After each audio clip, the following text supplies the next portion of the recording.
complete this well-known set. First guest is probably the sexiest frontman to ever come out of Dublin. And when I say that, I'm going to say sorry to Bono and sorry to Ronan and hello to Daniel O'Donnell. But maybe not an apology. He's the lead singer of The Script, the band who've given us hits like The Man Who Can't Be Moved and Break Even, and he's here to give us the latest on the new music that they're bringing to the masses. Before we bring him out, here's a little taster. We're gonna stop by drinking on cheap bottles of wine, sit talking up all night, do things we haven't for a while, yeah. Smiling but we're close to tears, even after all these years. Just now got the feeling that we needed for the first time. Please welcome Danny O'Donoghue.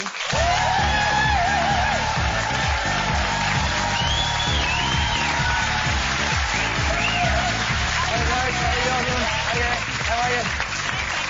Great to be back on. How are you, Danny? I'm very, very good, thank you. I'm excited about the new album, you know. We finally have some more music to play to our fans and stuff, so...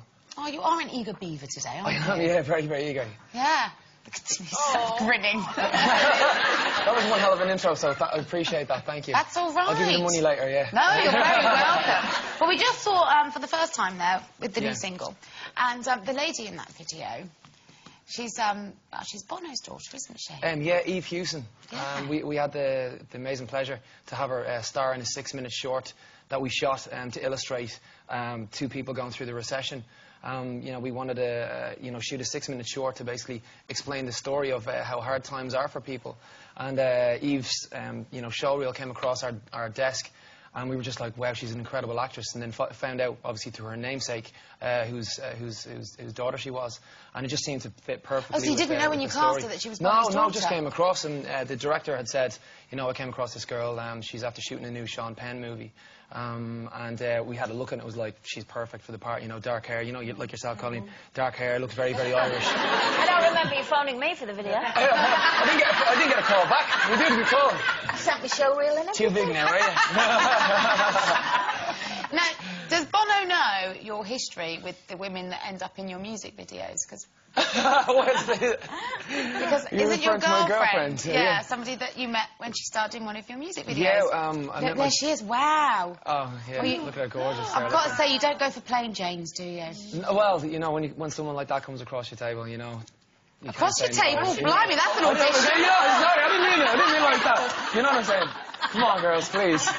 I'm already nervous enough coming up on... Oh, no. So how did she come across your table?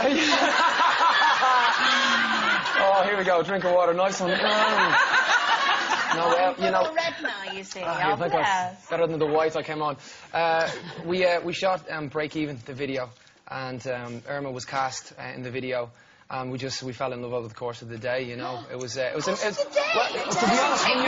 honest, when you meet someone that special, you know, Just took a day. Happens, yeah. Well, I mean, it wasn't what it is now, but it was definitely the embers of something very, very special. Yeah. Oh, Sherry, so shocked. One day. Well, it was amazing. I mean, because we had the first day we ever met on camera, the whole day, you know. So you're obviously quite romantic and all of that, because that's a very romantic I like to think story. so, yeah. So, if, or hopefully when, you get married, do you think the wedding ring is important as a symbol? Absolutely, yeah. Wedding ring is very, very important. You know, I think if you're going to signify your commitment to somebody else, I think it's a huge, huge thing. Yeah, absolutely. It's interesting. We've had lots of comments on this on Facebook. We've got Margaret who says it's just a trinket.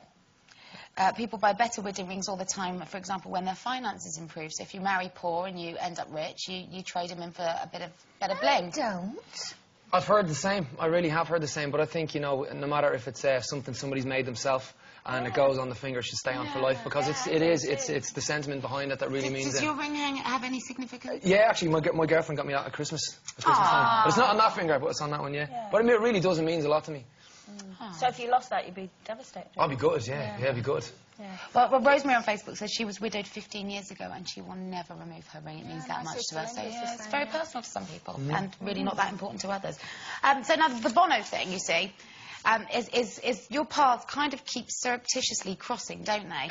Yeah. Because you were picked up initially by their manager, U2's manager, Paul McGuinness. Is that right? Yeah, a number of years ago, myself and Mark were in a band, and Paul McGuinness ended up kind of coaching us and pushing us in the right direction, which led us off to going to America. Then we started to write and produce over in America. We were there 8 years, you know, just kind of trying to make ends meet, keeping the lights on. The lights were flickering every now and again, you know. But we were very, very lucky to get that opportunity very early on, because now it's all led into the script. You know, we now produce our own stuff, we write our own music. We're a very, very self-sufficient band. And they're very personal to you, your songs, aren't they? Yeah, I mean, they're very, very, you know, we're an emotionally charged band. You know, Yeah. I keep saying we left Cool behind a very, very long time ago. You know, we love the fact that we kind of sit around, we talk about, it's almost like this, you kind of sit around, just have a chat about things that are going on in our lives. And you know, Mark may end up turning a phrase saying, you know, when a heart breaks, it doesn't break even. And we're like, oh, what an idea, you know, get the pen and pad out and let's start writing about it. Yeah. And, Do you ever write for other people or other performers or other bands? Yeah, over the years we have. You know, I had the opportunity to do some remixes for Justin Timberlake, and of a song he wrote called Gone. And then I ended up playing guitar on a TLC song called Turntable, which was the tribute to Lisa Left Eye Lopez when she died. So we've got our name in interesting places, but never really that the AA class stuff, you know. It's been a really cool. Do you love touring? I love it. Yeah, Do you? we head out on. We've just been rehearsing over the past week. We have a tour kicking off in Liverpool on Saturday, and then we hit the Apollo here at Hammersmith. And then we go on I sound so pretentious, you know, because we're like 3 lads from Dublin, but we're going on our world tour. We start off in the UK, start off in the UK, then we go to Australia, then we've got 20 dates in America.